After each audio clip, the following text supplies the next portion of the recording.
দর্শক, রাজধানীর বাইরে লোডশেডিং এর এই মুহূর্তের বাস্তব চিত্রটা কেমন সেই খবর আপনাদের জানাতে চাই। ময়মনসিংহ থেকে সহকর্মী সুলতান মাহমুদ কনিক আছেন এবং মুন্সিগঞ্জ থেকে আসেন শুভ ঘোষ। শুরুতে কনিকের কাছে জানতে চাই, কনিক, দিনে কয় ঘন্টা করে বিদ্যুৎ যাচ্ছে এবং এই লোডশেডিং এর ফলে মানুষের জীবনে কিরকম প্রভাব পড়ছে?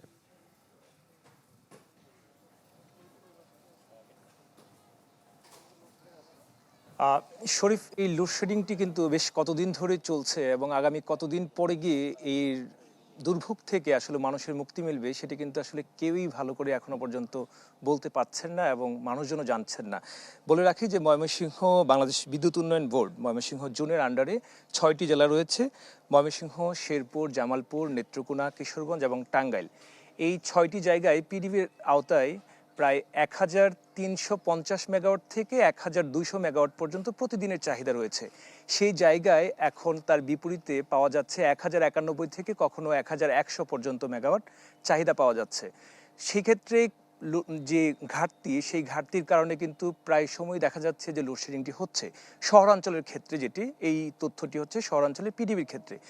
তবে ভয়াবহ যে চিত্র সেটি হচ্ছে গ্রামাঞ্চলে, অর্থাৎ পল্লী বিদ্যুৎ যে সমিতি রয়েছে, যার মাধ্যমে গ্রামীণ পর্যায়ে প্রত্যন্ত জায়গায় যে সংযোগগুলি দেওয়া হয়েছে, সেখানে কিন্তু গ্রাহকরা যারা আছেন, বিশেষ করে এই পল্লী বিদ্যুতের আওতায়, তাদের কিন্তু ভোগান্তিটি অনেক বেশি হচ্ছে। কোনো কোনো গ্রামাঞ্চলে আমরা এমনও দেখেছি যে সেখানে 5 ঘন্টা 7 ঘন্টা পর্যন্ত বিদ্যুৎ আসছে না এবং গ্রামের মানুষজন বলছে যে আসলে কখন বিদ্যুৎ আসবে সেটি হচ্ছে আসল বিষয়। যাওয়ার বিষয়টি হচ্ছে যে যখন ইচ্ছে তখন যাচ্ছে, আবার আসবে কখন তার জন্য মূলত আসলে তারা অপেক্ষায় থাকে। তবে এই বিদ্যুৎ বিভ্রাটের কারণে সবচেয়ে বেশি ক্ষতিগ্রস্ত হচ্ছেন প্রান্তিক পর্যায়ের যে সমস্ত ক্ষুদ্র খামারিরা রয়েছেন, বিশেষ করে যাদের পোলট্রি মুরগির শেড রয়েছে এবং সেখানে কিন্তু বিদ্যুতের একটি চাহিদা রয়েছে।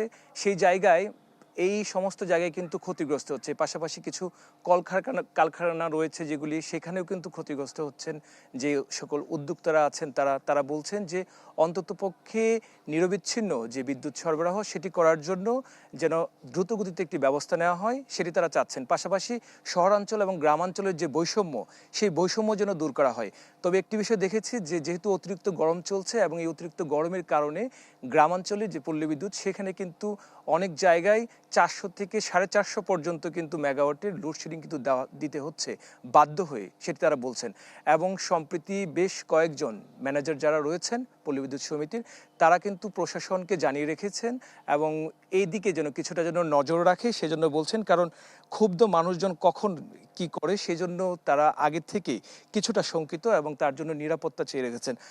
এখন আসলে অপেক্ষায় থাকতে হবে, আসলে যেহেতু এটি সারা দেশের ইস্যু, সুতরাং ময়মনসিংহের ক্ষেত্রেও তার ব্যতিক্রম নয়। সবাই অপেক্ষায় আছেন আসলে দ্রুত এই বিদ্যুৎ সরবরাহটি স্বাভাবিক হবে এবং মানুষের জীবনযাত্রা। কনিক কনিক, ধন্যবাদ আপনাকে। এবারে শুভর কাছে জানতে চাই মুন্সিগঞ্জের চিত্র। শুভ।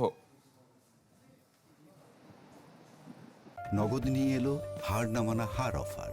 সর্বনিম্ন 10,000 টাকা রেমিটেন্স নগদে পাঠালে থাকছে স্বর্ণের হার জেতার সুযোগ। শরীফ, দেখুন, আসলে ঘন্টার পর ঘন্টা বিদ্যুৎ না পেয়ে প্রতিদিন যে তীব্র লোডশেডিং হচ্ছে, এর বিপরীতে মানুষ আসলে যে ক্ষুব্ধ প্রতিক্রিয়া জানাচ্ছেন সেটি আসলে ব্যাখ্যা করা কঠিন। তবে তাদের অভিযোগ রয়েছে, যখন তারা মসজিদে নামাজ আদায় করতে যাচ্ছেন তখন কিন্তু তারা বিদ্যুৎ পাচ্ছেন না। একই পরিস্থিতি বাসাবাড়িগুলোতেও। সেখানে কিন্তু 24 ঘন্টার মধ্যে কোনো কোনো অঞ্চলে 10 থেকে 12 ঘন্টা বিদ্যুৎ পাওয়া যাচ্ছে না। একই পরিস্থিতি হচ্ছে যে রাতে, তখন তারা সবচেয়ে বেশি ক্ষুব্ধ প্রতিক্রিয়া জানিয়ে যেটি বলেছেন, সারাদিন দীর্ঘ খাটুনির পর তারা যখন রাতে একটু স্বস্তির নিদ্রায় কিংবা ঘুমের জন্য আসলে বাড়িতে অবস্থান করেন, সেই সময়টাতে যখন মধ্যরাতে বিদ্যুৎ চলে যায় এবং কয়েক ঘন্টা সেই লোডশেডিংটি অতিবাহিত হওয়ার পর যখন আবার কারেন্ট আসে, ভোর রাতে গিয়ে তাদের ঘুমাতে হয় এবং সুনির্দিষ্ট সময়ে কিন্তু তাদেরকে আবার প্রতিদিন জীবিকার তাগিদে বের হয়ে আসতে হয়। এটি আসলে সবচেয়ে বেশি বিড়ম্বনা, সেটি বলছেন। এবং এই বিদ্যুৎ না থাকার কারণে কিন্তু বিভিন্ন শিক্ষা প্রতিষ্ঠানে শিক্ষার্থীদের ভোগান্তি হচ্ছে। অন্ধকারে অনেকে শ্রেণীকক্ষে ক্লাসে পাঠদান চলছে। একই পরিস্থিতি কিন্তু তৈরি হচ্ছে কখনো কখনো সরকারি বেসরকারি বিভিন্ন প্রতিষ্ঠান, বিশেষ করে থানাতে যখন মানুষ সাধারণ ডায়েরি কিংবা জিডি করতে যায়, তখন বিদ্যুৎ না থাকার কারণে কিন্তু ঘন্টার পর ঘন্টা তাদের অপেক্ষায় থাকতে হয়। এছাড়াও সরকারি হাসপাতালগুলোতেও কিন্তু আসলে লোডশেডিং এর প্রভাব পড়েছে। সেখানেও কিন্তু আমরা দেখছি যে মাঝে মধ্যে বিদ্যুৎ থাকছে না, যদিও জরুরি সেবার লাইন থাকা কথা রয়েছে, সেখানে নেই, তারপরেও কিন্তু সেখানে লোডশেডিং দিতে হচ্ছে। এই বিষয়গুলো নিয়ে আমরা স্থানীয় সাধারণ মানুষের সাথে কথা বলেছি। তারা বলছেন যত দ্রুত সম্ভব এই সংকটটি নিরসনের তাগিদ তারা দিয়েছেন। তবে এই দীর্ঘদিন ধরে বিদ্যুৎ নিয়ে যে আসলে সংকট তৈরি হয়েছে, এটি নিয়ে কিন্তু এই ক্ষুব্ধ এলাকাবাসী কয়েক দফায় পল্লী বিদ্যুৎ সমিতির অফিস ঘেরাও করেছে। তাদের পক্ষ থেকে কিন্তু স্পষ্ট বক্তব্য হচ্ছে যে বিদ্যুৎ তারা উৎপাদন করে না, যেহেতু তারা বন্টন এবং বিতরণ করে। সেই ক্ষেত্রে তাদেরকে যে পরিমাণ সাপ্লাই দেয়া হচ্ছে সেটি কিন্তু তারা বন্টন করার চেষ্টা করছেন। তবে তারা আমাদেরকে জানিয়েছে প্রতিদিন ১৮০ থেকে ২০০ মেগাওয়াট গড় বিদ্যুতের চাহিদা রয়েছে মুন্সিগঞ্জে। তার বিপরীতে কিন্তু মাত্র ১০০ মেগাওয়াট কিংবা কখনো ১৫০ মেগাওয়াট পর্যন্ত সর্বোচ্চ সাপ্লাই তারা পাচ্ছে। তার ফলে কিন্তু ৩০ থেকে ৫০% লোডশেডিং দিয়ে সেই ঘাটতিটি মেটাতে শুভ, হচ্ছে। আপনাকে অনেক ধন্যবাদ আমাদের সাথে যোগ দেওয়ার জন্য। দর্শক, আমরা আপনাদের জানাচ্ছিলাম বিদ্যুৎ সংকটের চিত্র ময়মনসিংহ এবং মুন্সিগঞ্জ থেকে।